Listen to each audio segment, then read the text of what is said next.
Thank you for introducing the night.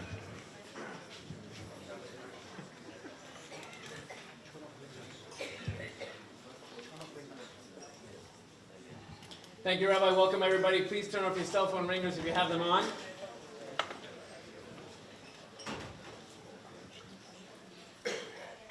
On behalf of our president, Mr. Judah Katan, and our executive committee, on behalf of our rabbi and our staff, it really gives me great pleasure to introduce to you Rabbi Professor Avraham Steinberg, who's here with us tonight. Really a unique and special individual. I'd say one of a kind and a rarity in our generation. The rabbi was born in 1947 in a displaced persons camp in Germany. With his parents, he came at the age of 2 to Israel.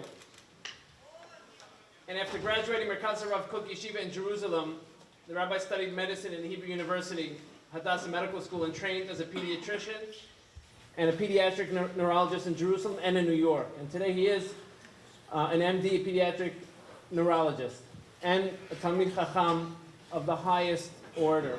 He served in the Air Force of the IDF as a physician. The professor was the first director of the Schlesinger Institute for Medical Halachic Research at the Shaarei Tzedek Medical Center in Jerusalem, and the founder and first editor of a quarterly publication called Asiya, devoted to issues in medicine and Jewish law and halakha.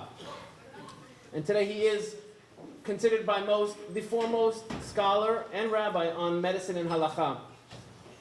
He served as the director of the Medical Ethics Center of the Hebrew University Hadassah Medical School, and since 1999, the professor has served as chairman of the Ethics and Supervision Committee of the Israeli Association for Pediatric Neurology. The professor and rabbi published 40 books and public reports in 59 volumes, and over 280 articles in the fields of Jewish medical ethics, general medical ethics, pediatric neurology, and the history of medicine. The rabbi has given more than 4,000 expert witness opinions in court cases on pediatric neurology and medical ethics.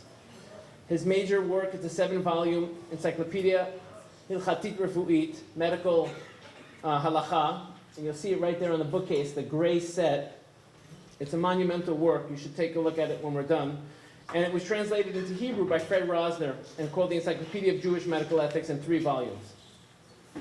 The professor received many prizes, including the significant and most prestigious Israel Prize in 1999. The Israel Prize is the equivalent of the Nobel Prize in Israel. Chacham Ovadia Yosef received it, and the rabbi received that in 1999.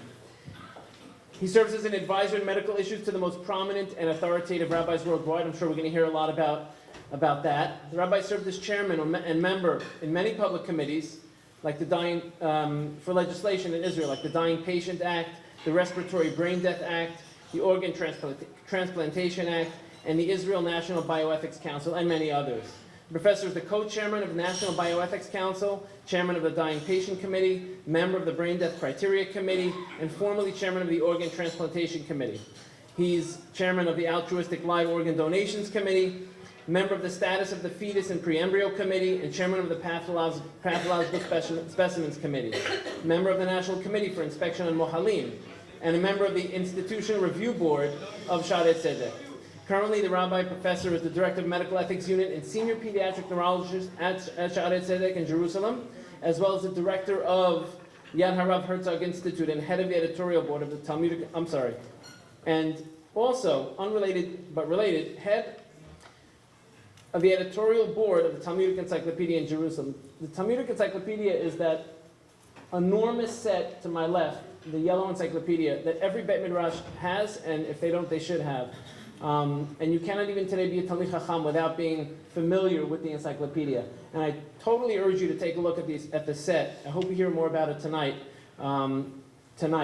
It's a full treatment of any and every topic in alphabetical order that the Talmud treats. And the rabbi is now serving as the editor-in-chief, the head of the whole editorial board. And I hope we hear a lot about that because it's a fascinating project. I can't say enough about the professor and the privilege it is to have him here tonight. I'm sure you will agree that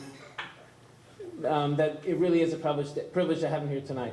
We have a special treat also. Our own Dr. Victor Grazi will be on stage with the rabbi having a conversation, a question-answer. You'll have a chance to ask some questions and answers, so without any further ado, please give a very warm welcome to both Dr. Grazi and Rabbi Steinberg.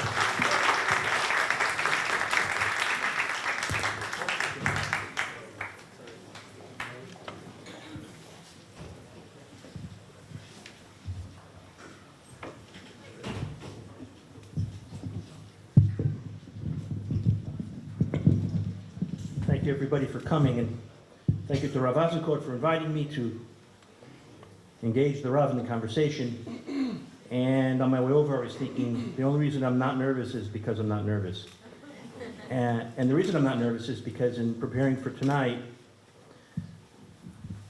when you read about the Rav's accomplishments, publications, you realize we're really, the responsibility of interviewing a once-in-a-generation leader is actually not very difficult because it's going to be successful no matter what I ask. He's such an interesting individual.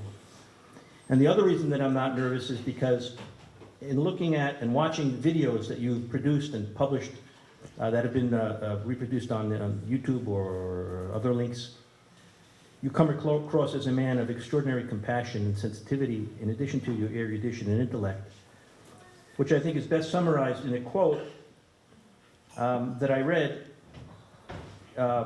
in The Lancet about you. The Lancet, for those who aren't familiar, is one of the top 2 medical journals in the world, equivalent to our New England Journal of Medicine. It's published in the UK. And in that article, Shimon Glick, who is the Dean Emeritus of the University of the Ben Gurion University, described the Rav as unquestionably the world's most knowledgeable physician on medicine and halakha. But this is the part that really simplified what I knew I was hoping to accomplish tonight without any anxiety. The second part of Dr. Glick's statement was that the Rav's erudition and scholarship are exceeded only by his generosity and modesty. So I thank you for that. You've made my job a lot easier in advance. Also, I think thanks to Sally for setting this up. The only thing we're missing is the fireplace. It's really very beautiful. I'd like to start, if we can, by hearing a little bit more about your own personal story, your life. I think it's fascinating in its detail, and ask you, if you can, to share with us how your experiences have led you to where you are today and the work that you've accomplished. So first of all, I want to thank Rabbi Eisenkot and Dr. Gracie and the committee that organized this meeting. It's really an exciting event for me to share with you some of the questions that I don't know them yet, but I hope I'll be able to share with you when I'll answer them. So my, excuse me, my personal biography is a bit complicated because it went through stages. As you heard, I was born in a DP camp, in a displaced persons camp in Germany, right after the war. My parents came from Poland. During the war, they fled to Siberia, and then they went down to Uzbekistan. I don't know exactly why this transition happened. And actually, they didn't know each other. They met in Uzbekistan, in Bukhara, as teachers in a Jewish school for the refugees. They got married there.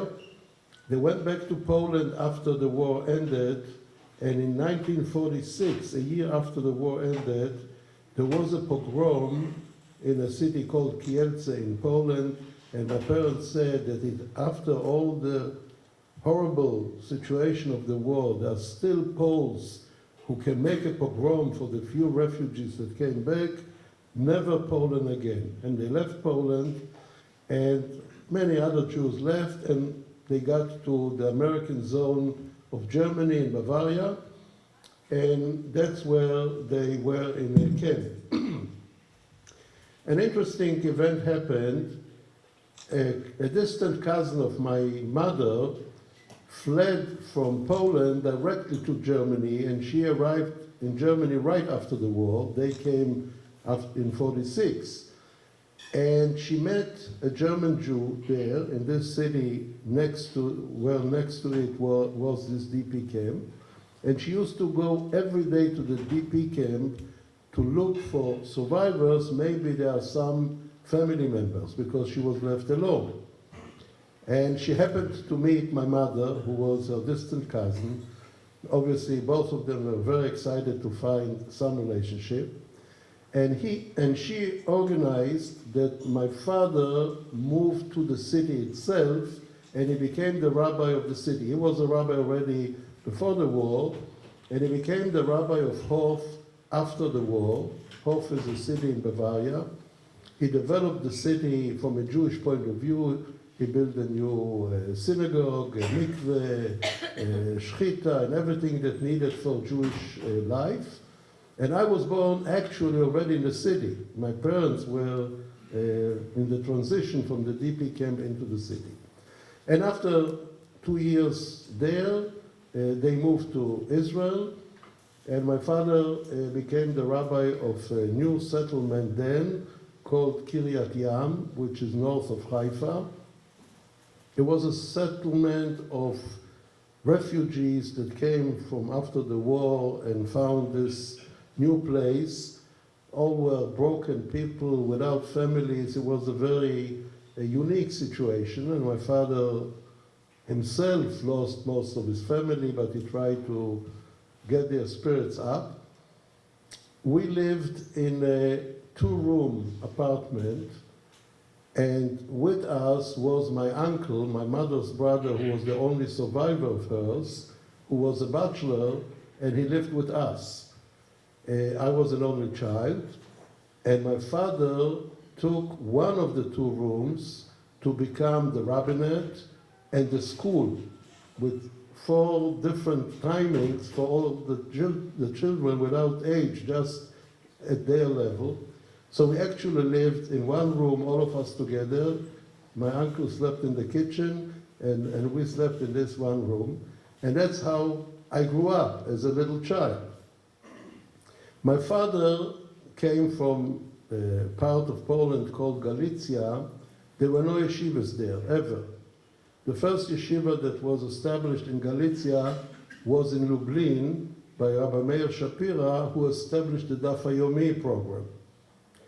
But in Galicia, yeshivas were unknown. And actually, the rabbis taught the children and the youngsters of the city. It was like a yeshiva, but living in the city. So we did the same thing. He did the same thing with me. I was officially registered in school, in primary school and in middle school, but I didn't go every day to school. And most of the time I learned with my father, which was a terrific experience. And that's how I finished high school. And then I went to Yeshivat Merkaz Harav, and I decided that it fits me better to be a physician who knows halachot rather than to be a practicing rabbi. So I applied to medical school in Hadassah in Jerusalem. At that time in Israel, this was the only medical school. Today, Baruch Hashem, we have 6 medical schools, but then it was the only one. And the way to be accepted to the medical school was a high average of Bagrut, of matriculation, and 2 exams of 1 science field and 1 humanistic field. So since I didn't go too much to school, I didn't know much mathematics or physics or chemistry, and I couldn't learn it right away in order to be accepted. But biology is easy to learn yourself. I mean, you just read and you memorize. So I learned biology, and this was my science. And for some reason, I found out that Gemara is a humanistic subject that can be tested. So I was tested on 50 blood in Gittin to become a student in medical school. Their problem, however, was that they didn't have anyone to read this exam because they didn't know Gemara. The professors didn't know. So they hired someone outside of the medical faculty to review my test. I guess it was good enough. And that's how I became a physician, by learning Gemara. And I took upon myself, from the first moment that I decided to be a physician, to learn everything possible in halacha related to medicine. And we are talking about the mid-60s. There were no computers, there were no databases, there were no Project Ashur, there were no Tzar Chokhmah, no database to find the sources. and I didn't have a computer, so I had many notebooks, and every time I learned something that I thought would be related in some way to medicine, I made a note, a Gemara, a Tshuva, an article, whatever, and I had a big collection, and that was the basis later for me to write my encyclopedia on Jewish medical ethics, because I had all this during the years that I collected. Once I was in medical school, before me there were hardly any religious medical students in Israel and physicians who were learned in Torah, in Talmud. So I had to invent the tshuvas while going through the medical school. There was no one else did anything before it. So when I went to the medical school and we started to study anatomy, I needed to know if I'm allowed to dissect that person or to watch it or what to do. There were no tshuvas about it, and I needed to learn how to do it. When we did pathology, I needed to know how to act with pathology. When I became an intern, I needed to know how to work on Shabbat. There are things that you're allowed to do, things that you're not allowed to do. All this was not available then. Today, Baruch Hashem, there's a lot of material summarized by many people and by myself as well, but then it was a desert, a new field. So it led me to get to the Gdolim of that period, which was really my greatest merit. And I spoke with Chacham Ovadia Yosef, with Rabbi Waldenberg, with Rav Shlomo Zalman Auerbach, really with all the Gedolim, and I presented to them the questions that arise, and that was my connection, even for greater issues that I guess we'll discuss further, that I had this opportunity to present the new developments, to get the answers, and to publish it so that everyone can have the use of it.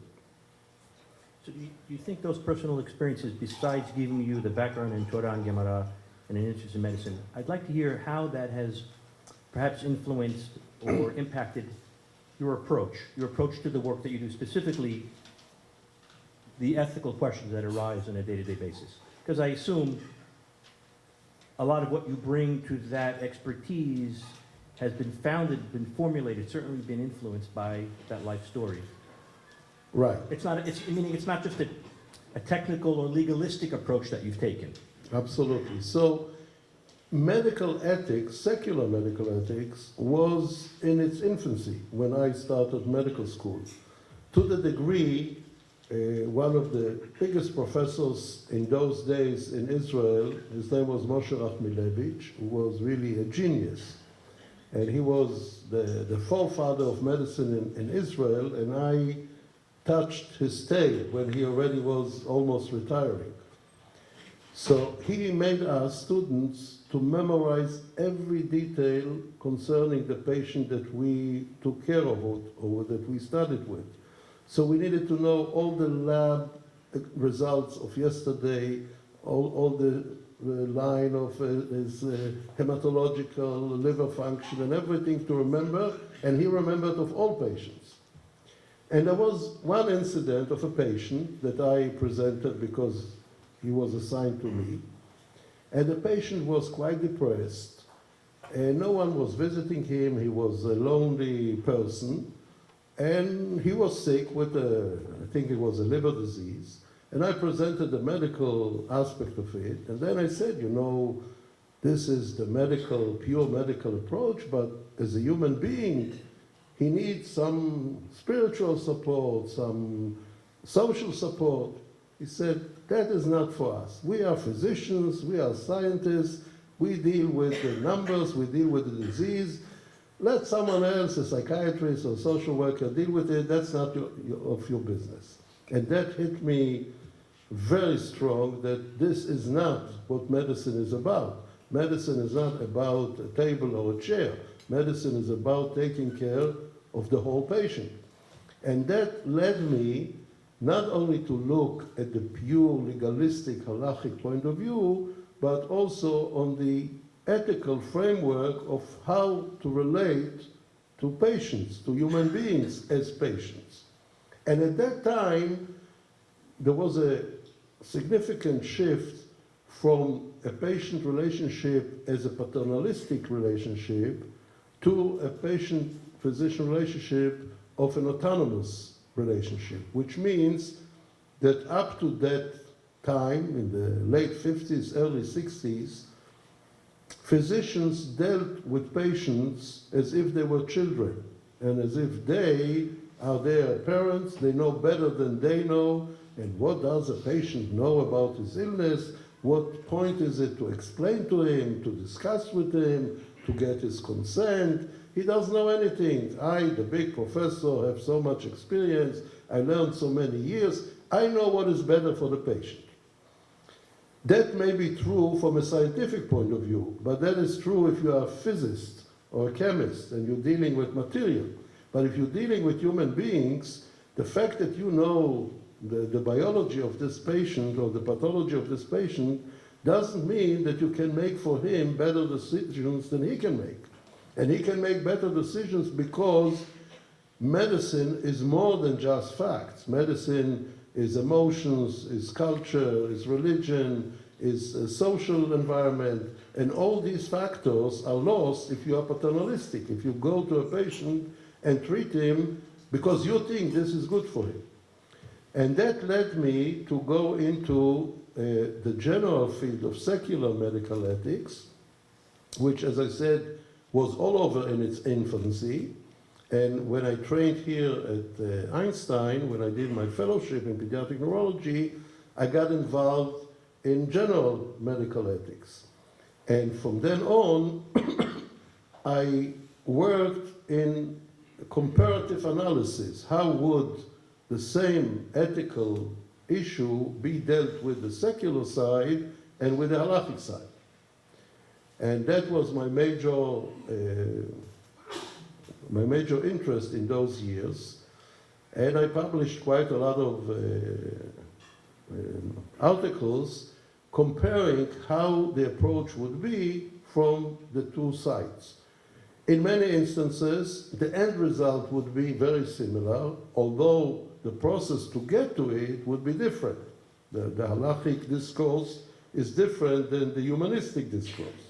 But in many instances, they differ, and I guess we'll talk about some examples, so I'll be able to show you how secular ethics went in a very different direction, and the results on how to behave are different than if you go by the halachic approach.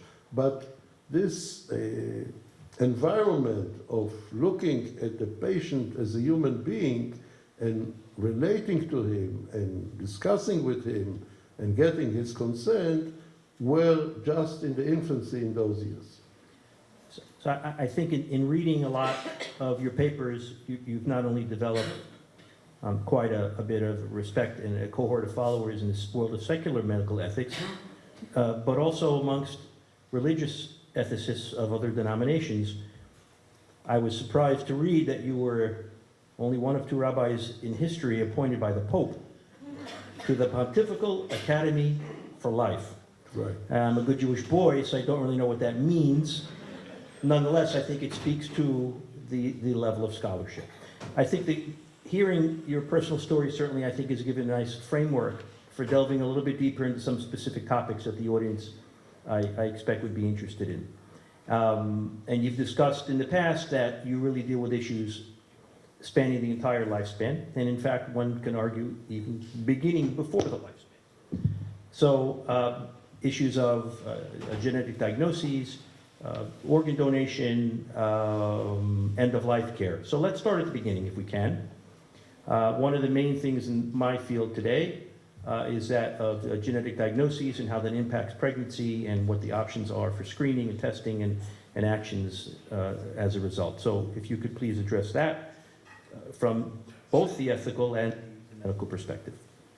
Okay, so everyone wants to have children, but that's not sufficient. Everyone wants to have healthy children, and not to have children with disabilities, particularly genetic ones, that can be devastating.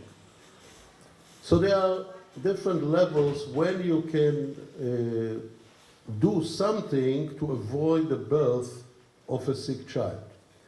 The beginning is to find whether the boy and the girl who intend to get married match from a genetic point of view. So for instance, if the two have the same recessive gene that will result in 25% of children sick with the disease, although they personally are healthy people, the genetic advice would be don't get married because you, the two of you, will have trouble having children that have a disease. But how do we know what do I carry and what does the girl carry? For that, you need to screen. You need to do a test which will screen the genetic makeup of the boy and the girl, and if they are found not matching, suggest to them not to get married. That created a certain problem in the United States because there is a frequent disease called sickle cell anemia, which is frequent in the Afro-American population. And in the 60s, they were screened for this carrier state, which actually means that they are healthy. But if they marry someone who has the same gene, their children will have the disease of sickle cell anemia. That increased tremendously the discrimination against the Afro-American. And the general outlook was that whoever is a carrier, they looked at him as a sick person. So they wouldn't accept them to the army. They wouldn't employ them in certain employments. They were anyway discriminated, but here there was a reason to do it, which obviously was wrong because they are healthy people. They can be in the army, they can be anywhere. So the equivalent to the sickle cell anemia in the Afro-American population is the Tay-Sachs disease in Ashkenazi Jews. And Tay-Sachs disease is a horrible disease. Children who are affected within a few months become deteriorate, they have seizures, they have cerebral palsy, they have blindness, and they die invariably between 3 and 5 years of age. So it's a terrible disease. So Moshe Feinstein was asked whether it would be permissible to screen the Ashkenazi population and find out who is a carrier of Tay-Sachs disease in order not to get married with the spouse who has the same carrier state. And he said it's forbidden. And the reason that he did it was for fear that the Jews will be discriminated as the Afro-American for the same reason. Although halachically, there was really no reason to do it. After a change in the attitude to the Afro-American population and realizing that it was a wrong direction to use their recessive situation to discriminate, Feinstein gave a ruling that it is a must to have this screening in order to avoid a priori sick children. There was a rabbi by the name of Rabbi Eckstein who had 4 Tay-Sachs children. Although it's only 25% of the children, his bad luck was that in each of the pregnancies he fell into the 25%. And he had a terrible life, and he decided to help other people to get rid of such diseases by this screening.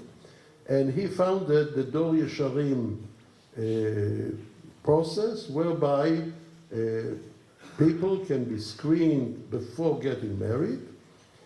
They are very discreet about it. They don't tell the person who was screened whether or not he is a carrier, and if he is, for what disease. They screened for several diseases, but they gave them a number. And when a boy met a girl, or when the parents of the boy wanted to make a shidduch with parents of the girl, they called up the Dor Yesharim, they gave the numbers of the boy and the girl, and then they could tell them if they are a match or not. So that is how it works today. And incidentally, in Israel, since Dor Yesharim exists, there was 0 cases of Tay-Sachs. So it was really eradicated by this procedure. So that is one way to avoid the birth of a sick child. It doesn't always work, and not everyone is screened. So let's say a boy and a girl get married without knowing that they are carriers, or knowing but taking the risk, and now they want to make sure that they won't have a sick child. So up to recently, the only way not to give birth to a sick child was for the woman to get pregnant, to test by amniocentesis whether the fetus is carrying the disease that is in this family, whether it's Tay-Sachs or cystic fibrosis or whatever bad disease. And the only way that the child will not be born with the disease was to perform an abortion. But abortion is not a simple matter in halakha. Some poskim allow for such a reason to do, but most poskim don't allow. So that, certainly for the frum community, was not an option. So not long ago, about 20, 25 years ago, a procedure was invented that solved the problem. And the procedure is called PGD, which stands for pre-implantation genetic diagnosis. And what we do in this procedure, we do an IVF process despite the fact that a couple is fertile. They don't need the IVF for fertility. They can have children in a natural way, but then they have 25 or 50% chance to have a sick child. So by IVF procedure, we obtain eggs from the woman, sperm from the husband, we put them together in the lab, we let it divide twice or 3 times, we get 4 or 8 cells, we take out 1 cell, and we test the gene in this cell. So let's say we know that this couple are carriers for Tay-Sachs, so we test whether the gene for Tay-Sachs is in this single cell. If it is in this cell, then obviously if we'll implant this fertilized egg, there'll be 100% Tay-Sachs. On the other hand, if the gene is not in this cell, and we'll implant this fertilized egg, then 100% it won't be Tay-Sachs. So that is called PGD. The question from a halachic point of view was double. One, in order to do the IVF, you need to obtain sperm from the husband. And the halachic question is, was it a form of omitting sperm in a prohibited way?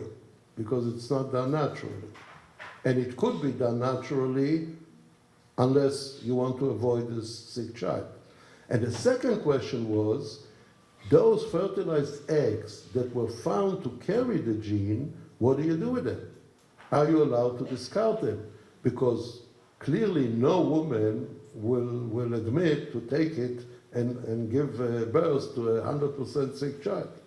So what is the status of this fertilized egg that carries the gene? So for instance, the Catholics, for them, at the moment of conception, it's a full human being.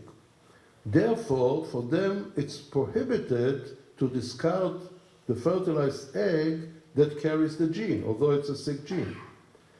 And therefore, they don't allow the whole process of PGD for fear that people will discard the sick egg. So I went to Rabbi Yashiv, and I presented to him the new procedure, and I asked his halachic opinion. And it took him, I think, no more than half a minute to say it's mutar. It's allowed to do it. And he said the sick fertilized egg, just throw away.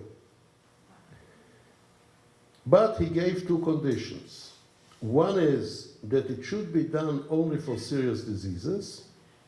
And the second one, that at least one of the fertilized eggs will be a healthy fertilized egg so that it can be returned to the mother in order for her to become pregnant. He didn't give me his reasoning, why he said it's allowed, why he said you can discard it, and why he said these two conditions. But I think, and that's my personal understanding of his position, that the reason that at least one fertilized egg should be healthy is because if all will turn out to be sick and none will be reimplanted into the woman, then a priori the sperm that was taken out was in vain because nothing came out of it. But how would one know that? So I assured him that in all cases, Statistically, one would expect. right, because Very if you healthy. take 20 eggs or 15 eggs from the woman, and it's even a dominant gene, so 50% will be sick, but there will be always some, 50% or even less, but certainly one will be okay. It's impossible statistically that all will be sick. So therefore that I could assure.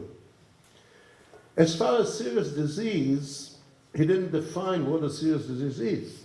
So what type of disease is within the prohibition and what type of disease is within allowance. So that is a matter of consideration.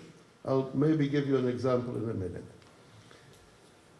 But the reasoning why the whole process is permissible, I think that his position was that a fertilized egg that is not in the womb and will never be in the womb because it's a sick fertilized egg and no woman will take it, doesn't have a human status by Jewish law. The Catholics look at it as a human being. In Jewish law, it is not a human being before it enters the womb. Not only that, but even after it's in the womb, for the first 40 days, halachically, it's regarded as mere water. It's not yet a human being.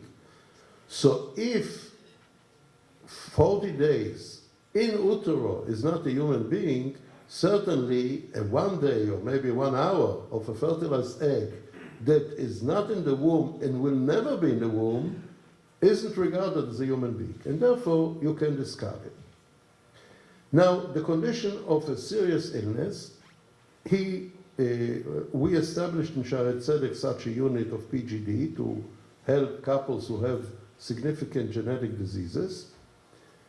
And Rabbi Yashiv asked that there be a committee that will approve each case whether it falls into the category of a serious disease. So in principle, it made sense because once you know how to do PGD, you can do it for all kinds of nonsense. For instance, you can choose the color of the eye of the child. And a family can come and say, for us, only blue-eyed children can come into the family. We'll do PGD to assure there will be blue eyes or blonde hair or whatever the vogue is that it's considered to be a right child.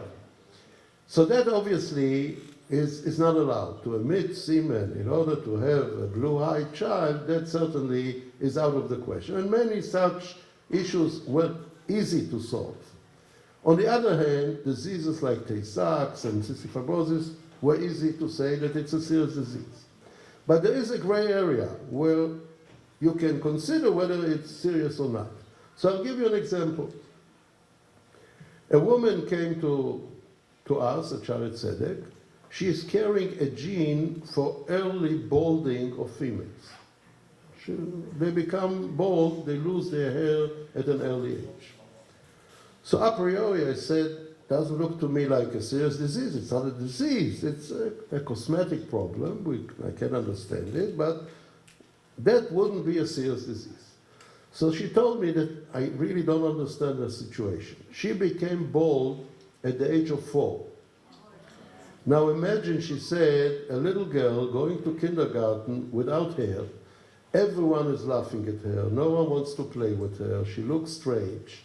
When it came to shidduchim, she had a very hard time to get someone because she wore a wig, but she had to disclose that without the wig she looks without hair.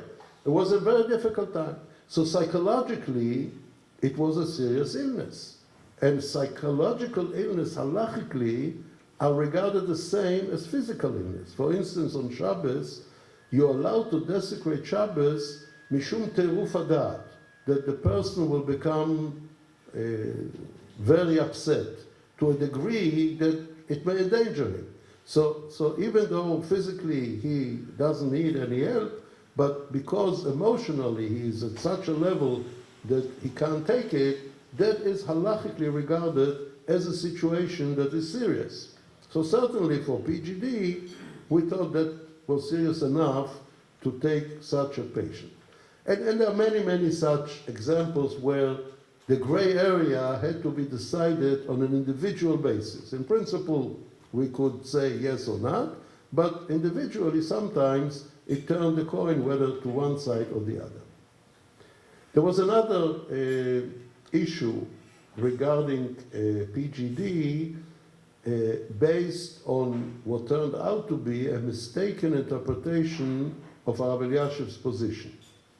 Rav Elyashiv ruled that regular IVF for an infertile couple who can't have children only by, they can have children only by IVF, he ruled that such a situation is allowed only for one child.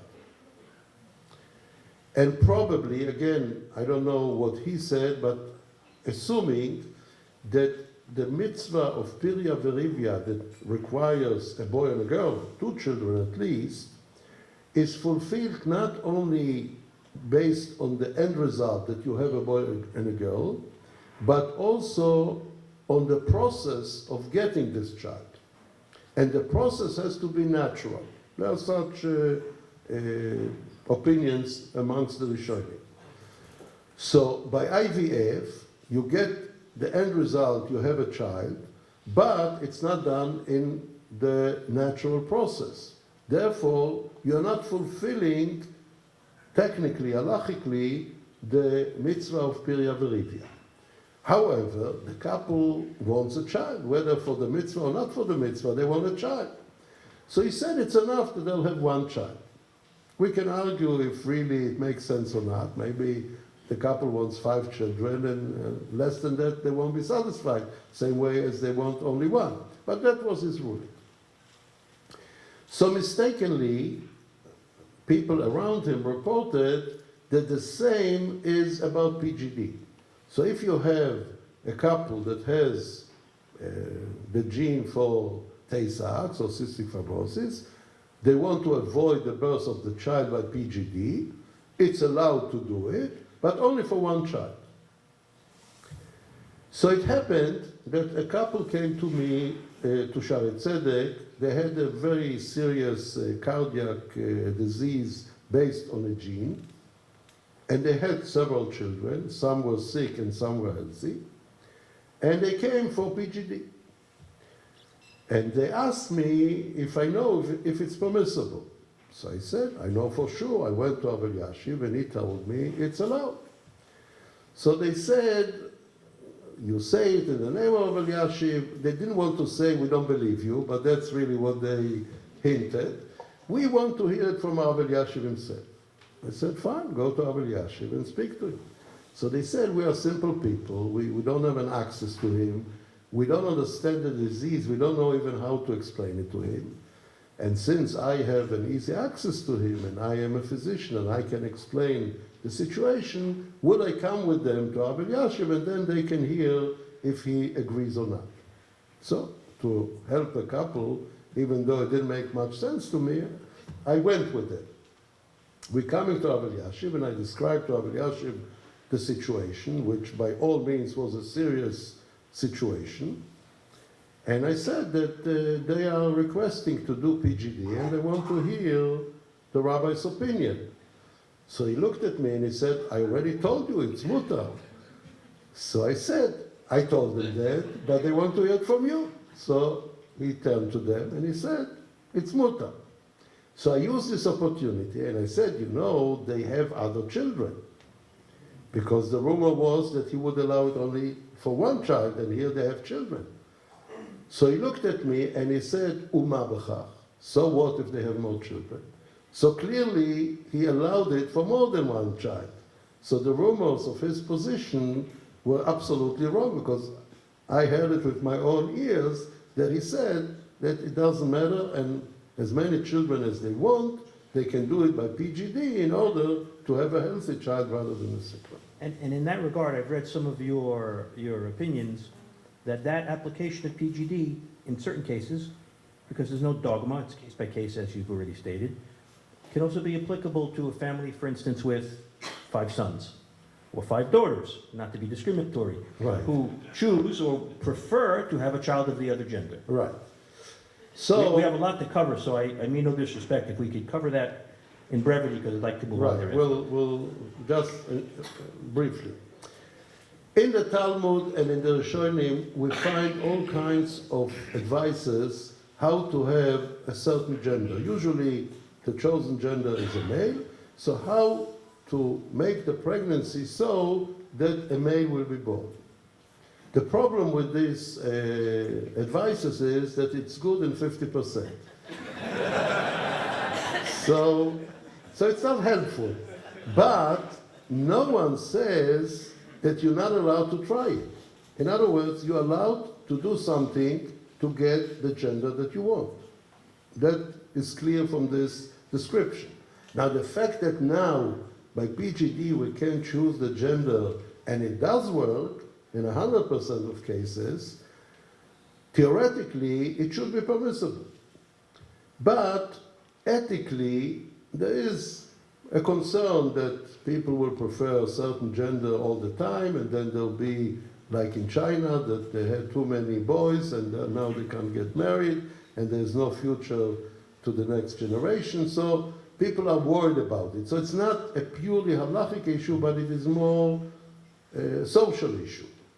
But if someone has already 4, 5 children of the same gender, and they feel very upset with it, and they really feel that they want the other gender, then to alleviate their fears and their anxiety, it is permissible to do it, because there's nothing wrong by doing it.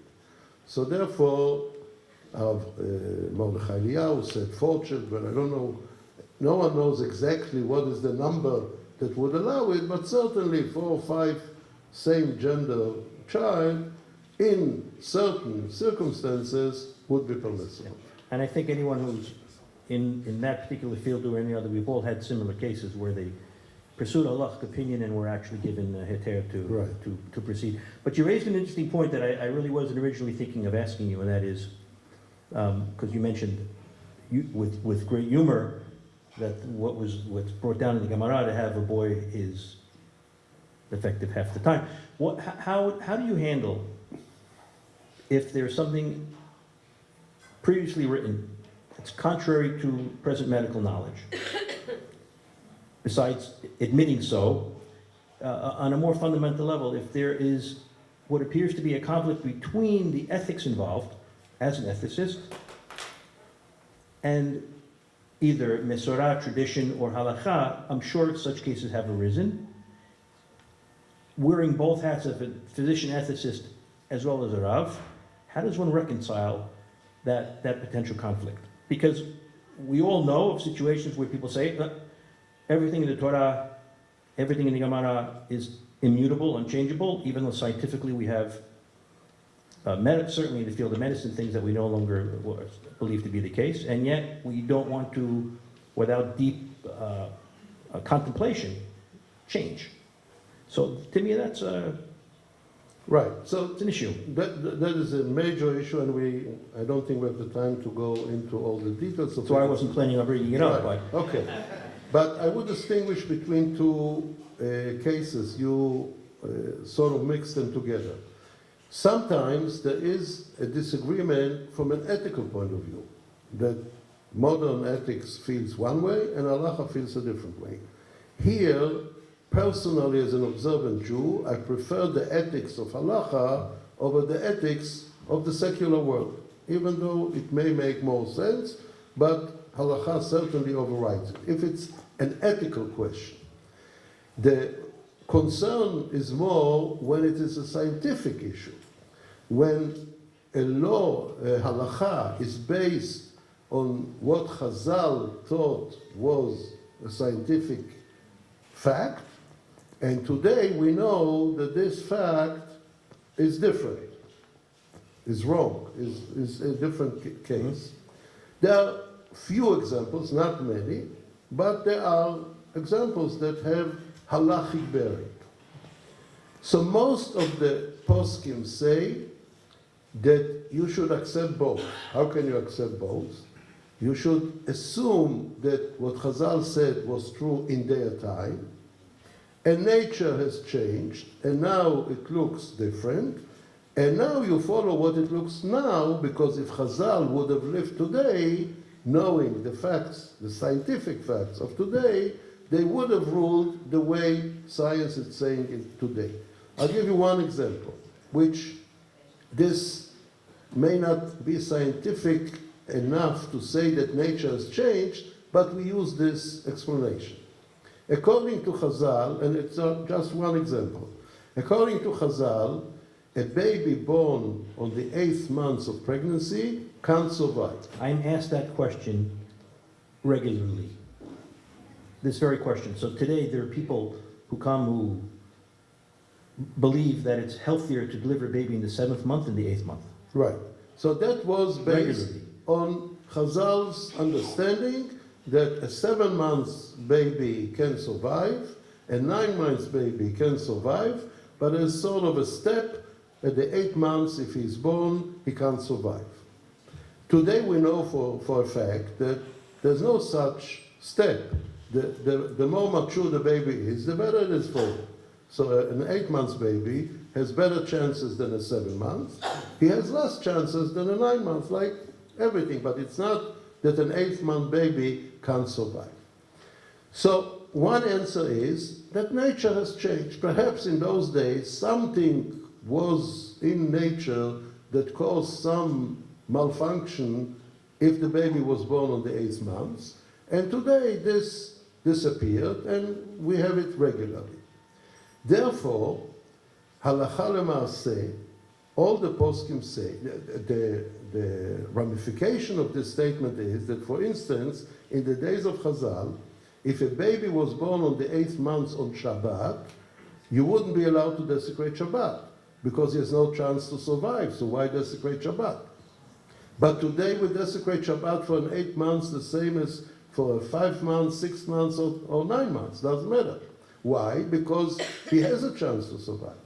So the halacha has changed based on the change in science.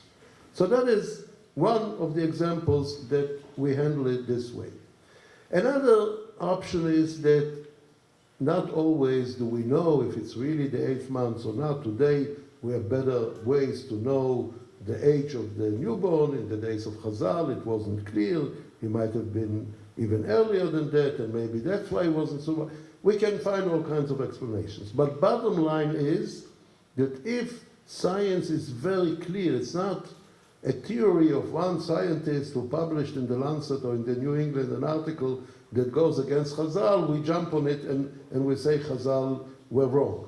But if everyone sees with his own eyes, I mean, every rabbi, every husband, every woman sees that an 8th month born child survives. So if it's so clear, we accept the science of today, and we say that maybe it was right in their days, even though we can't explain it scientifically. That's the general approach. But the bottom line important is that we go according to the science of today. You've published extensively on organ donation. We've had Rabbi Berman here in our Bet Knesset from the Halachic Organ Donor Society. It's a topic that I believe would be of interest to the audience. If you could give us, please, some perspective on that as well. Okay, so I think what is important to realize is that although there are biblical prohibitions related to the dead that we violate when we take out organs from the dead. For instance, we are not allowed to desecrate the body of the dead. Obviously, in order to take out the heart or the liver or the kidney, we have to desecrate the body. We have to cut it open and take out the organs.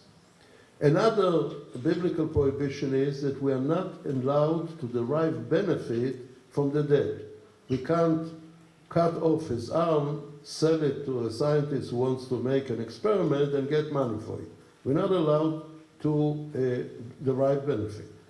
If we take his organs and we transplant it to a person who is in need, he definitely benefited from the dead body. So that's another prohibition. And a third one is we are obligated to bury each and every part of the dead person, even drops of blood or even parts of skin that came off, we have to collect them and bury it. If we take out his organs, these organs are not buried with him. So we violated the completion of the burial. But all these are set aside halachically, clearly, because of pikuach nefesh. We do these procedures, the desecration, the benefit, and the non-burial, in order to save a life. Saving life takes precedence over all prohibitions. We are allowed to treat a patient on Shabbat, desecrating Shabbat, which is the severest violation in the Torah. A patient is allowed to eat on Yom Kippur in order to save his life. So pikuach nefesh is more important than all these violations. Therefore, that is a non-issue, although many people think that a priori organ donation is wrong because of these issues. What is the issue in organ donation is determining the moment of death. Because 3 prohibitions are not set aside even in order to save life. One of which is murder. You can't kill one person in order to save the life of someone else. So if this donor is not yet dead and you take out his organs, you actually kill him. Although you do it in order to save a life, you're not allowed to kill him. And that is the issue. The issue is, how do you define the moment of death? So let me tell you a story that evolved in Israel. In 1986, the chief rabbinate was asked whether a heart transplant is permissible. Then they knew only to do a heart transplant. And the chief rabbinate, at that time, the chief rabbis were Harav Shapira and Harav Mordechai Eliyahu, and there was a whole committee. I had the zchus to be part of it, and after deliberating, the psak of the chief rabbinate was that what we call today brain death, or which actually halachically is respiratory brain death, is the halachic moment of death, so that if a patient is on a respirator, because he can't breathe on his own, and it's irreversible, he will never be able to breathe because his brain is destroyed, although the heart and the liver and the lung are still alive, you can take them out because he is considered dead by the fact that he is not breathing and his brain is dead. Other poskim disagreed and said that as long as the heart is still functioning, he is still alive.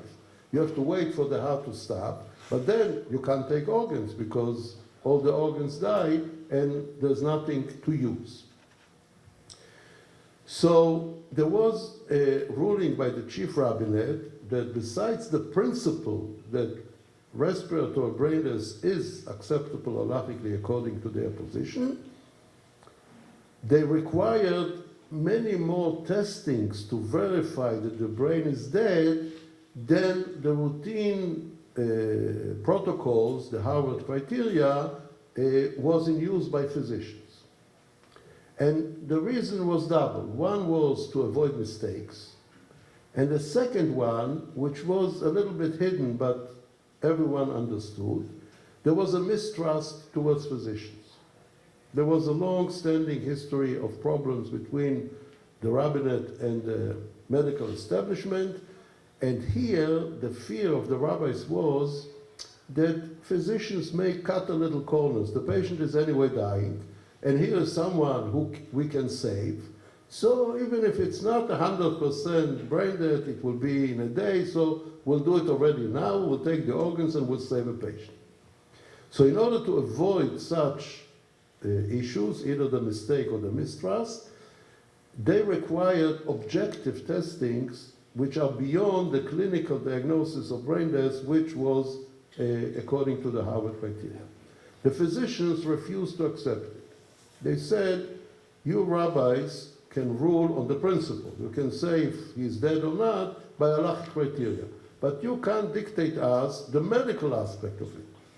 But the rabbi said, we need to be sure before we can give an approval.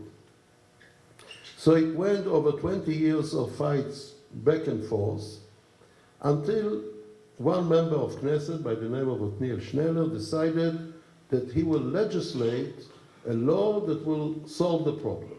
And he accepted the chief rabbinet's logic, and he asked me to help him to write this legislation, which accepted in principle brain deaths, but required all the qualifications that the chief rabbinate wanted as a law. So now it's not an option that the physician can take or not, that will be a law. The physicians fought very hard in the Knesset to avoid it, but almost all members of Knesset said, what do you care? It's just your prestige. You're insulted. Okay, but we want to save lives. And if the chief rabbinate will come out and say it's okay if we will do what they want, they don't want to do something which is illogical. You think we don't need it. Okay, so you do something that is not needed. But that's what they want, and everyone in the Knesset accepted it. Now the two Haredi parties, the Aguda and Shas, needed obviously to consult with their poskim how to vote on this law. So Moshe Gafni, who was representing Harav Elyashiv, called me and he said, I don't understand one word in the law. I'm not a physician. I don't know what it says. I don't know if it's permissible or not. I don't know even how to explain it to Harav Elyashiv. I need his guidance, how to vote. Would you come with me and explain to Harav Elyashiv what the law is saying? So I went with him to Harav Elyashiv, and I told him that according to the chief rabbinate, respiratory brain death is halachically acceptable, but they stood upon the testings to make sure that there are no mistakes and no corner cutting, and that is what the law is saying. So he said he can't accept it because, in his opinion, as long as the heart is functioning, the patient is alive. So, with all due respect to the chief rabbinate, and very nice that the law goes with them, in my opinion, that's not enough. So I asked what will happen if we'll add a paragraph to the law which will say that those who for religious, conscientious, or philosophical reasons disagree with the principle of brain death, and therefore for those people the patient will stay on a respirator until the heart will stop. So that will go along with Harav Elyashiv's position, and the rest of the law will go along with the chief rabbinate's position and many other poskim who accepted it. He said that's excellent, and he told Gafni that if this will be added, vote against the law, but make sure that the law passes. Only in the Knesset. Now, what was his thinking? He didn't say it, but I assume. His thinking was, you have to vote against it if you ask me, because according to me, brain death is not dead, so I can't allow you to vote for it. But if this paragraph is added and my position is taken into account, that's the best we can achieve. So make sure that it goes, because maybe they'll do another law that won't even have this paragraph. So that was his position. Then Eli Yishai, who was then the head of Shas, went to Harav Amar, who was then the chief rabbi, and asked him how to vote for the law. And Harav Amar's position was very clear, and he published it in his books and elsewhere, that brain death is acceptable, like the chief rabbinate of Harav Eliyahu and Harav Shapira. But he said, that's a major decision in a Knesset, in a law. He wants Harav Ovadia Yosef to decide. So he asked me to come with him to Rabbi Yosef to explain to him what the law is and get his opinion. We came to Rabbi Yosef. I don't think that he knew what we are coming for. And yet, when I told him what the law is saying, he went over all the sources as if a minute ago he studied the issue. I mean, it was amazing. All that I worked for years to find all these sources and to collect them and organize them, he on the spot went over all of them and said that clearly his position is that brainless is acceptable, and therefore he told Eli Yishai, vote for the law. So Eli Yishai said, I want it in writing. So he said, what do you mean? It's not politics, it's halacha. I'm paskening, it's okay, so therefore you should vote. So Eli Yishai said, I know what will happen. I'll vote for it. And then I'll get screaming, you didn't understand, you misled, it wasn't what he said, all kinds of accusations, because he said, I'm a simple person, I'm not a learned person. I don't know to explain all what you said now. And they'll say that I just misunderstood you. So if it's in writing, I'm covered. So Avraham wrote a whole tshuva on that on the spot, and Rabbi Yosef co-signed and said that he agrees to everything, and Eli Yishai took it and went to vote. Now, when it came to the vote, was a few days after these two meetings, I was invited to sit the VIP space because I was helpful in creating this legislation, and all the parties, including Shas, voted for. And then Gafni gets up on the podium and starts screaming, what a terrible law, it has to be annulled, and we're opposing it, and that. And he looks at me and he makes like this. And he told me later that he told them ahead of time that it's okay, you can go ahead, but I have to say that I'm opposing it.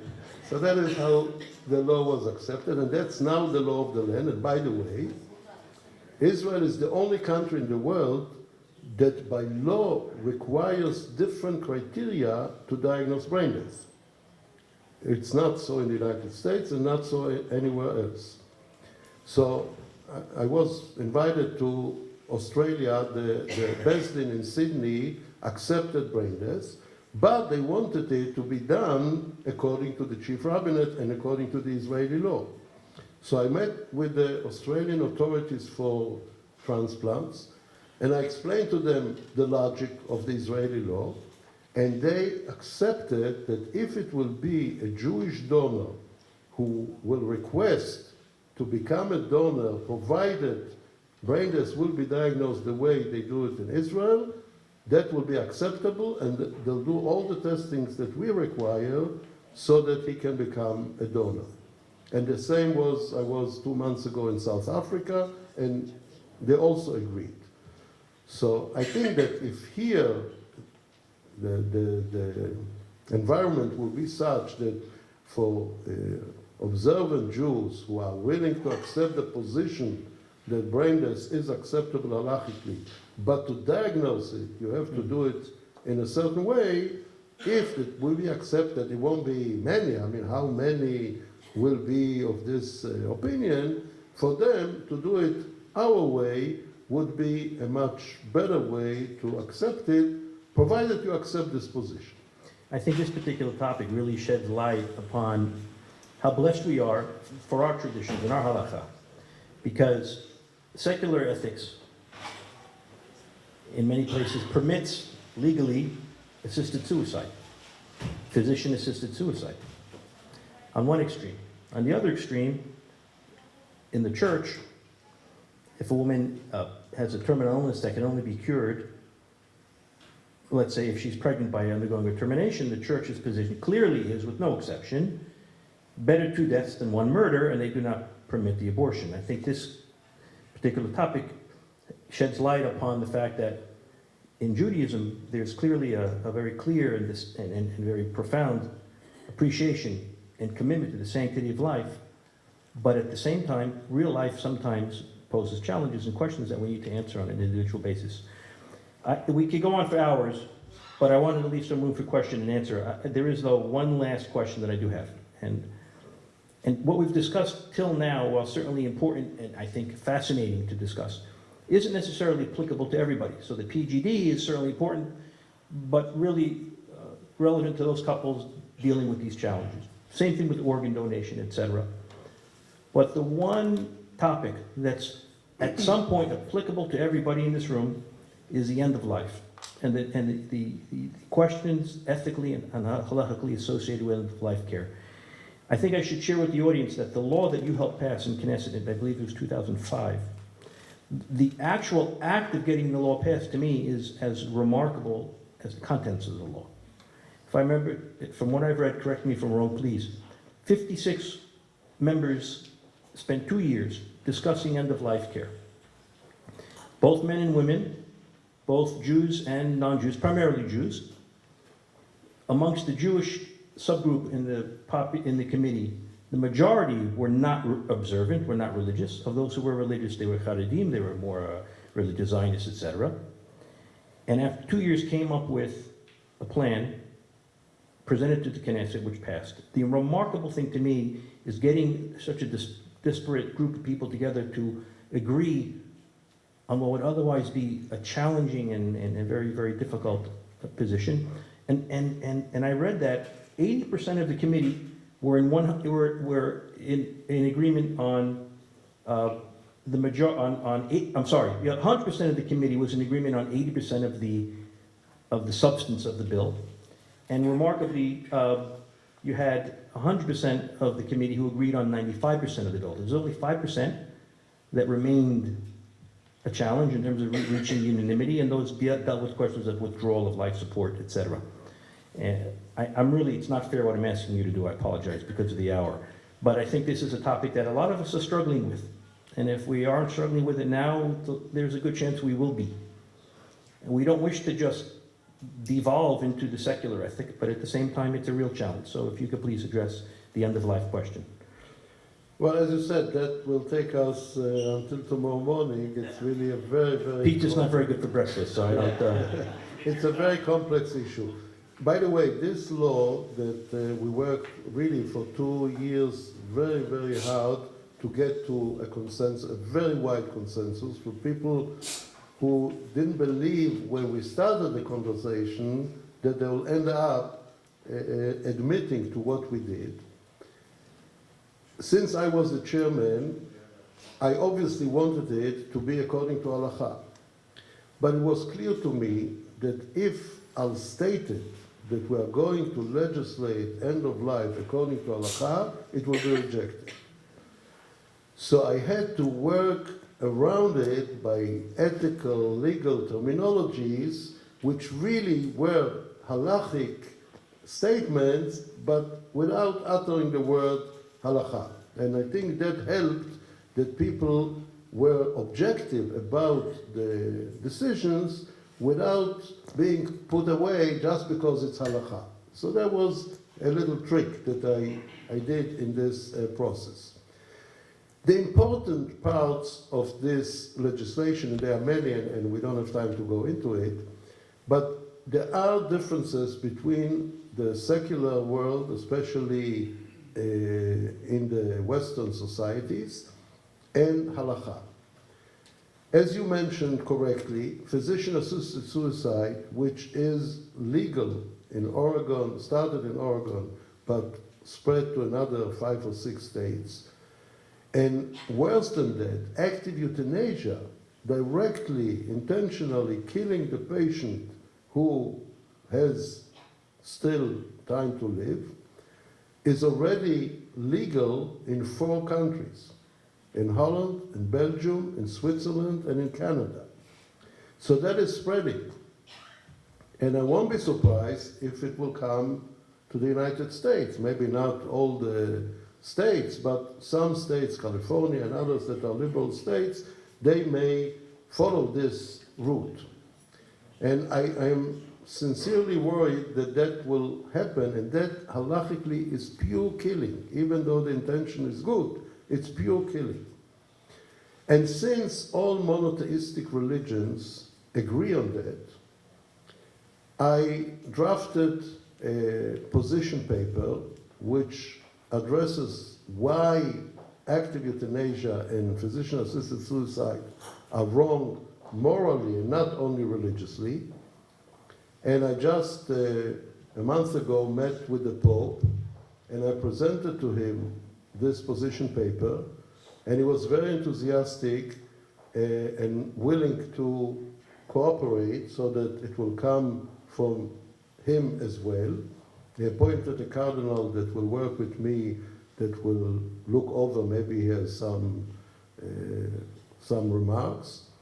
And already we got the agreement of the Archbishop of Canterbury for the Anglican and the Patriarch of the Greek Orthodox, and even a Sunni Sheikh. At the moment, I don't want to mention his name, he's a little afraid, but I hope he will overcome. We can't get the Shiite at the moment. We don't have any relationship with the Ayatollahs and people of this kind.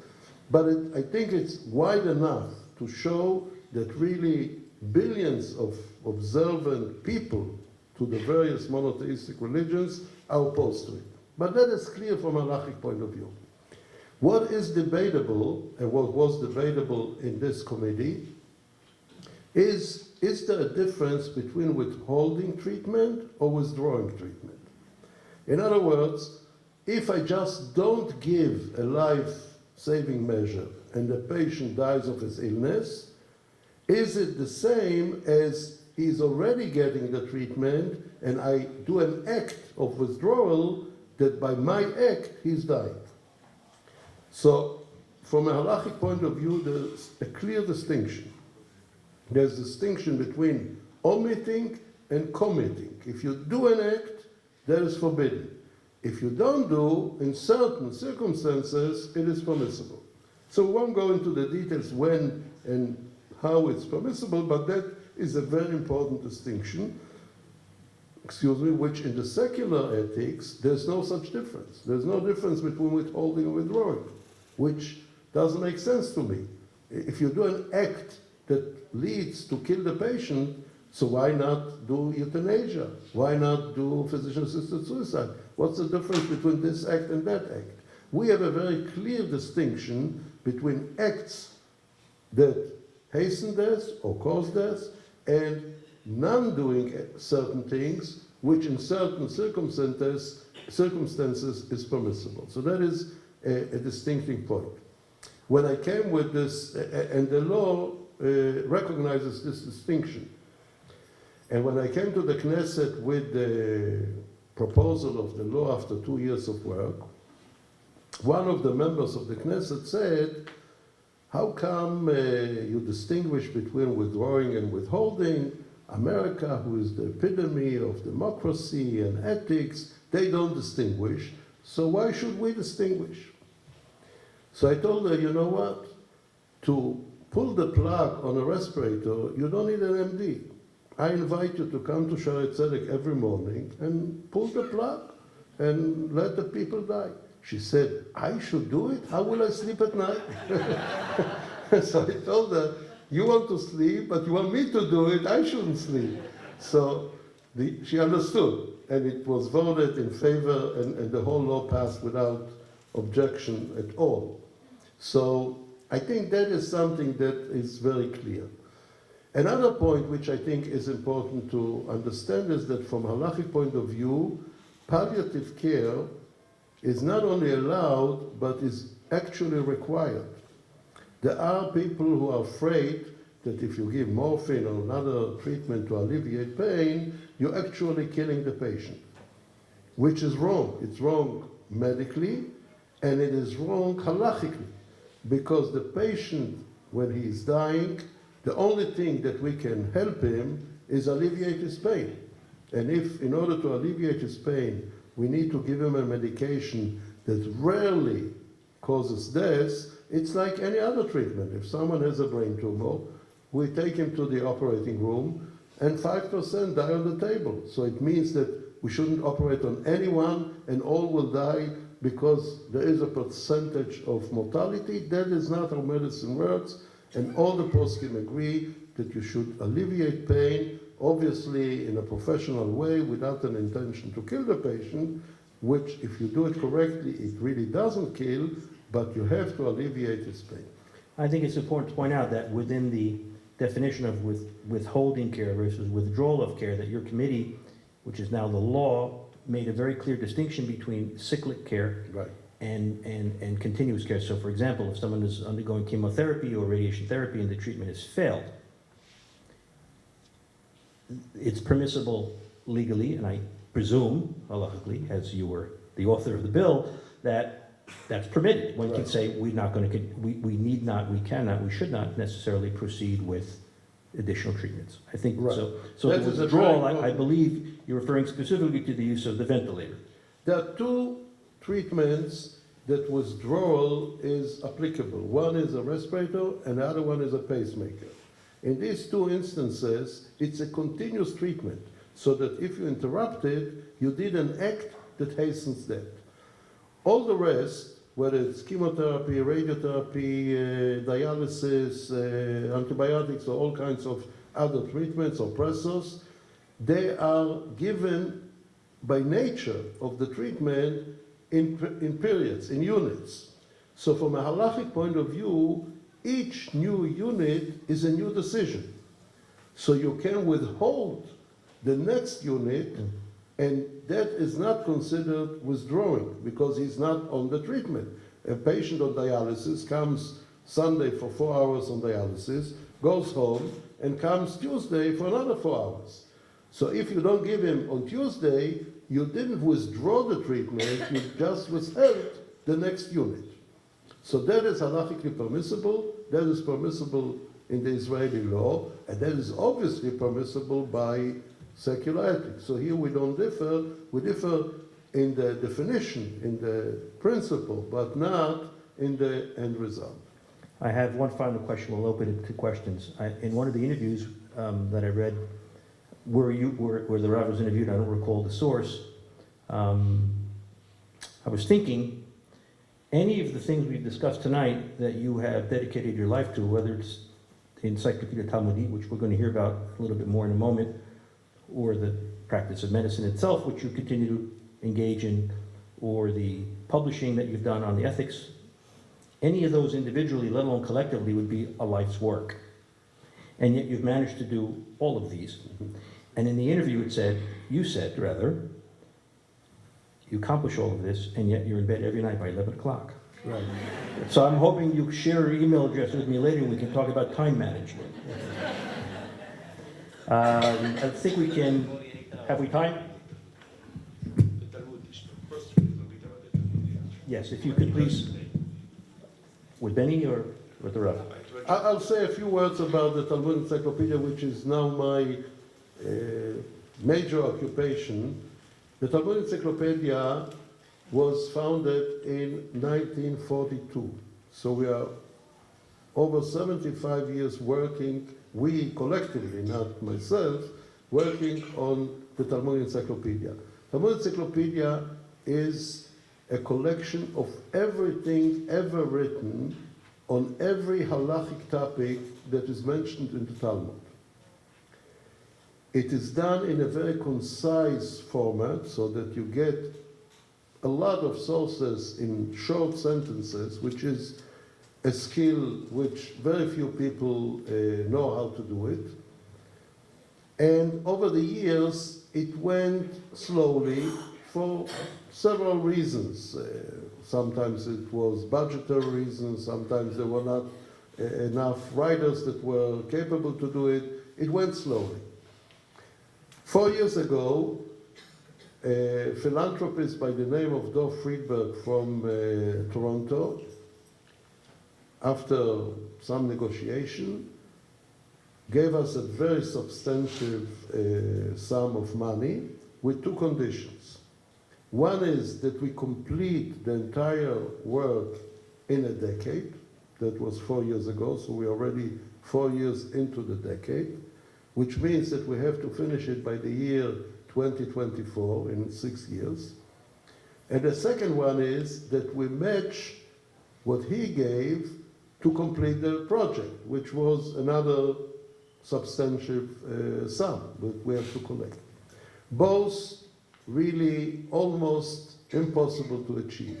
When we engaged with him 4 years ago, we were at the letter Lamed.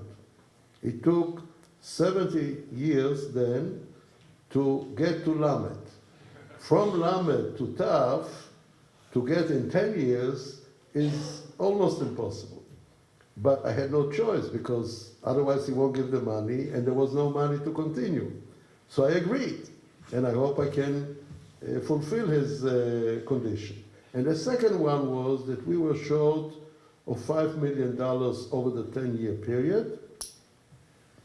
Together with Benny Gur, who is my associate, and we travel all over the world, we managed in these 4 years to collect $2 million, and we are short only of $3 million.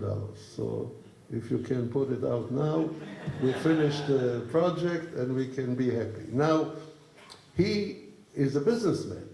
He didn't give the money and said, let's meet in 2024 and everything will be done, because probably it won't.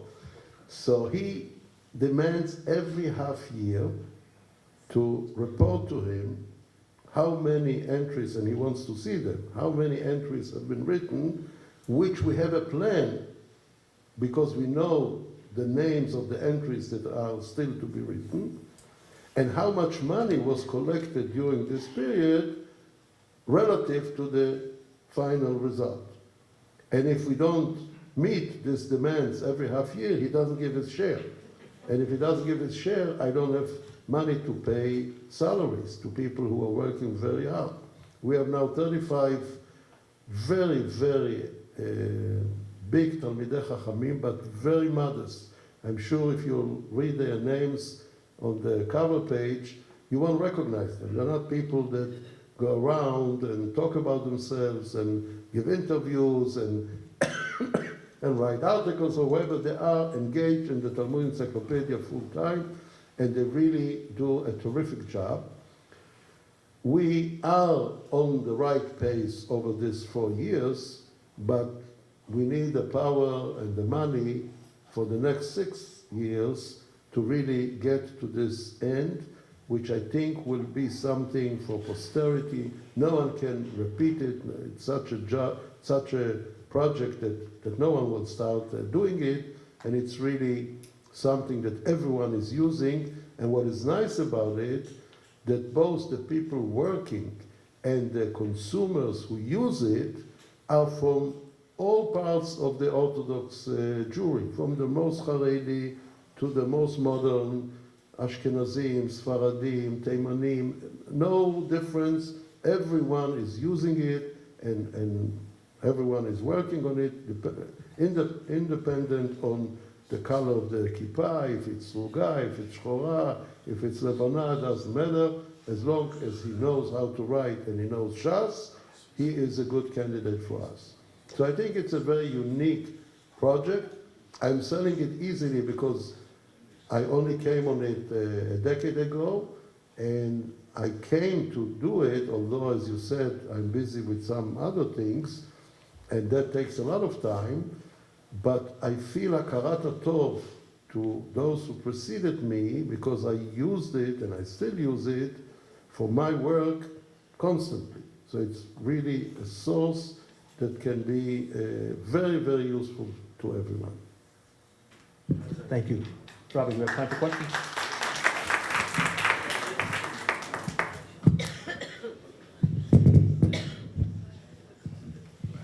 If you have questions, the Rabbi will hand you the microphone. I'll give very, very shortly, okay? Probably a little difficult. Could you elucidate a little bit about the difference, the Israeli definition of brain death versus what we have in America? You mean from the medical point of view? The Harvard criteria are a clinical diagnosis. You look for the level of coma, you look for brainstem reflexes, and you do an apnea test. All depend on what you saw as a physician when you did the test. right? What the chief rabbinate wanted was a confirmatory test, such as a Doppler. EEG is not sufficient because EEG looks at the cortex. And what interests us in brain death is the brainstem, and EEG is not helpful. But there are other electric ways, such as a BERA or a VEP, that go through the brainstem, and you can use them. But better are devices that show that there is no blood flow to the brain. And then you know for sure that the brain is dead. And that is an objective test. You get a printout and you see what happens. So that was one condition. The second condition was that there should be a review committee that will look at each of the brain death diagnoses, whether they were done according to all the rules. So that there will be some fear on the physician that he may be caught that he did something wrong, which gives a better trust to the public that indeed everything was done correctly. And nothing is wrong with those conditions, yet the physicians felt insulted. I can understand them, but it didn't work. So that's why we do it differently. Thank you. Go ahead. Rabbi, the vaccine movements, the anti-vaccine movements seem to have picked up some steam in Brooklyn over the last few months. Can you comment from a halachic, from a medical, and from an ethical position on that? And secondly, a child who's not vaccinated and goes to a playground, from a halachic perspective, would that child possibly considered being a rodef or anything like that? So thank you for asking it, because I think that it's a terrible situation that there are groups, including some respected rabbis, that went against vaccinating children, which created a true epidemic. I don't know what the situation is here, but in Israel, at the moment, there are 2 deaths, and there are over 2,600 infected people, where there should be none if everyone would have been vaccinated. Now, measles is a dangerous disease. It can create encephalitis and meningitis, and it can kill. But even more so, the infection rate is very, very high, and the spread is tremendous.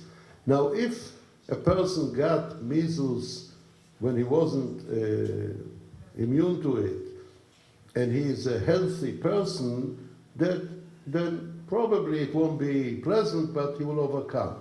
But if he's immune compromised, if he's a cancer patient, a dialysis patient, or an infant that is below the age that you vaccinate, they can die because of this infection. So I think clearly, halachically, it is not only wrong for the child himself who is not vaccinated, but it is wrong for the surrounding that he can cause severe damage and death to innocent people, people. At the moment, the decision in Israel is that obviously there is a call to vaccinate everyone, but if a parent doesn't want to vaccinate his children, so if it is at a period where there are no cases, then if the school agrees to accept such a child, he can go to school. But in time of epidemic, the child must be expelled from school. Because in a time of epidemic, there's a serious problem of infecting other children, and some of the children may be immune compromised, may have other medical problems that may kill them or cause them severe brain damage, and that is certainly on the verge of a rodef, of a child who can infect others. So it doesn't make to me any sense why not vaccinate, even if here and there are some side effects, there are mild side effects to vaccination, and the whole story of autism that comes from vaccination was scientifically disproved 100%. So using it is just misleading everyone, and there's no reason to do it. Kavod Harav, I just want to thank you for giving such a clear explanation of so many complicated topics. It's really a pleasure to listen to you, and I also want to wish a Chazak Baruch to my cousin Victor, because he remained calm in front of such Gadol Torah. I'm shaking just asking a question, but I have two. One of them is Let me join what you said about Dr. Gracie. I have a halachic question and I have a hashkafic question. The first relates to discarding embryos. You mentioned that according to Rav Elyashiv, if the leftover embryo in storage is diseased, then it can be discarded. But the fact of the matter is that even in just the United States, there's somewhere between 500,000 and 750,000 embryos in storage. Most of them have not been tested, and even many that have been tested are completely healthy, but the couples have finished their families. What can we do in terms of discarding those embryos? The question of hashkafa that I have is that, and there are other physicians in the room as well, I'm sure have to grapple with these problems. Sometimes we're confronted with patients who tell us things that we know not to be true. Example, I have had patients who told me genetic screening is asur. I've asked them to go back and ask their rabbi. They haven't been screened. It's their second marriage, and they're contemplating having another child. And they say, no, the rabbi said we can't be screened. Or I had a patient who recently told me that in their community, it's a Haredi community, I won't mention which, none of the rabbis accept in vitro fertilization. They hold that a baby born by IVF is a mamzer. And one other example, which I think you know about, is I've had patients who've asked many rabbis in our community about using PGD for gender selection after 4 or 5 or 6 children of the same gender. And to the last rabbi, everyone has told them, absolutely asur. And I heard from Hacham Obadiah myself personally that it's not asur. Is it permissible to tell, is it proper to tell a patient they got it wrong, go ask somebody who's a bigger gadol, or do they need to just hold by whoever is advising them? Okay, so regarding the first question, it is true that there are many fertilized eggs in excess that no one will make any use of it. Either even the extreme situation that the woman died, or she had the hysterectomy, so she will never be able to use it. Or they decided they don't want any more children, they have enough what they have, and that is sitting in the freezer. According to some poskim, it is not only permissible to discard them, but actually it should be discarded for fear that someone will make a mistake and take such an egg and implant it wrongly to a couple who came for IVF. And since, as I said, a fertilized egg that is outside the womb and has no chance ever to go to a womb and become a human being, is not regarded as a human being, and therefore you can discard it even if it's not sick. That is the position of many of the poskim. And for instance, a tragedy can happen that on Shabbat the freezer broke where the fertilized eggs are contained. Are you allowed to desecrate Shabbat to save the fertilized eggs? And the answer, at least of Rav Wozner, was no, because they're not human beings. You're not allowed to desecrate Shabbat, for the fertilized eggs were not regarded totally as human beings. So maybe you can find a way how to do it, because it's a tragedy to those who are waiting to be implanted with these fertilized eggs. But what I want to point out is that halachically, the fertilized egg that has no chance to become a human being and was never in a womb can be discarded even if it's healthy. In Israel, the rule is, although I don't think it's practiced, but the rule is that after 5 years, the couple is asked whether or not they still want to preserve the fertilized eggs. And if they want to preserve, they start paying for the preservation, and if they don't want to preserve, they wait for another 5 years, and after 10 years, if they don't want, by law, it's permissible to discard it. I don't know that this is the practice, but that's halachically okay. Your second question has two components to it. One is that the truth of the matter is that very few rabbis know the laws, the halachot, regarding to these modern complicated situations. So the tendency of each rabbi who doesn't know enough to say asur, that's the easiest way. Because if he'll say mutar, maybe he made a mistake. He says asur, he's as if on safe grounds. But that is wrong, because to say asur when it is mutar may be as traumatic and as problematic as to saying the opposite. So the truth of the matter is that such questions should be referred to those rabbis who are dealing with these situations and have experience with it. The same way as in medicine. If a general practitioner doesn't know enough about a certain cancer, he should have the decency to say, I can't treat you. You have to go to the expert who will treat you. I don't see any difference whether it's a medical decision or a halachic decision. But unfortunately, many rabbis don't do it for whatever reason, and they don't know enough, so they tend to say it's asur. And I think as a physician, you can tell your patients that perhaps he should consult with someone who is more experienced. In certain communities, it's impossible. They rely on their Rav or their Rebbe or their Chacham, and that's how they live their lives. If they want to buy new shoes, they go to ask whether to buy it. So if that is how they live, there's no way out. So they'll do the same for more serious things.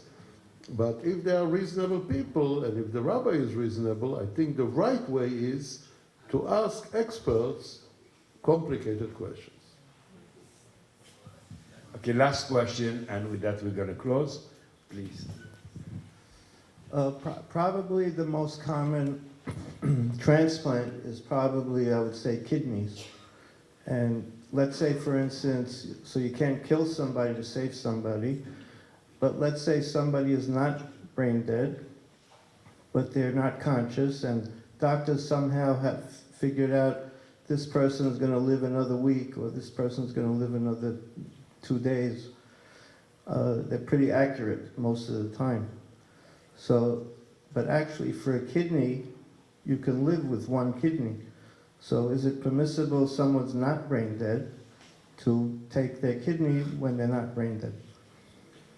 Well, if you talk about such a situation that he's going to die within a few days, it is true that he can live with one kidney, but he probably won't survive the operation because he's so sick. So you're not allowed to do it, not because he can't live without his kidney, but because he's in a state that he won't survive the operation. You can ask in a different way. Let's say someone is in a persistent vegetative state, and he can live another 20 years, and he's healthy, basically, besides his brain. And if you'll take out his kidney, nothing will happen to him. The operation, he can survive, and he can continue to live with one kidney. Yet, it is not permissible both ethically and halachically because it's done without his consent. You can't attack a person and take out part of his body, even if you don't endanger his life, without his consent. And if he's in such a situation that he can't consent, then it's not permissible. There was an interesting case in Israel where a father was in renal failure and he took care of a child who was mentally retarded.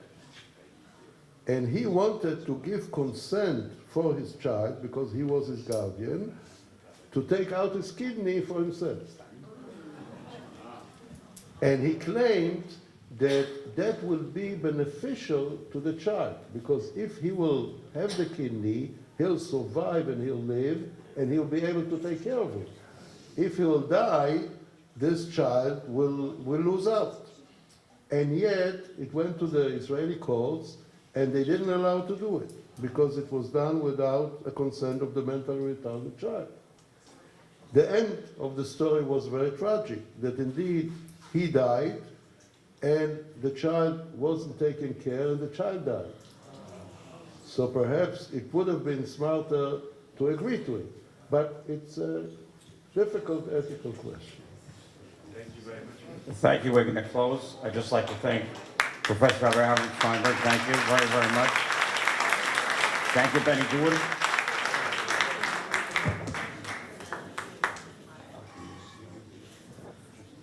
Also, thank you to Dr. Grazzi. You look great. It's a very tough job.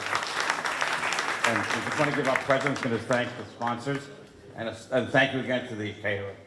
I want to thank the sponsors of the evening, Joey Jamel. Thank you, Joey, Lisa. To Albert Shehevar.